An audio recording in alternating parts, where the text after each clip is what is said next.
வணக்கம் ஜே.கே. அஸ்ட்ரோவின் இன்று மாலை 6 மணி நேரப்படி இன்றைய பஞ்சாங்கம். இன்றைய தேதி மார்ச் 25, 2024.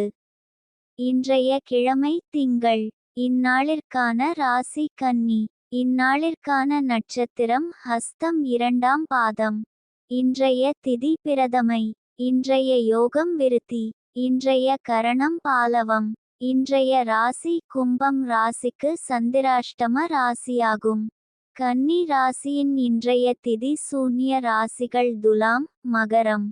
ஹஸ்தம் நட்சத்திரங்களில் செய்யும் சுப காரியங்கள்: ருது சாந்தி, பூமுடித்தல், சீமந்தம், பெயர் சூட்டல், முடிவாங்க, விருந்துண்ண, உபநயனம், விவாகம், சாஸ்திராபியாசம், விதை விதைக்க, கும்பாபிஷேகம், கிணறு வெட்ட, நந்தவனம் வைக்க, ராஜ தரிசனம், கிரகப்பிரவேசம், காம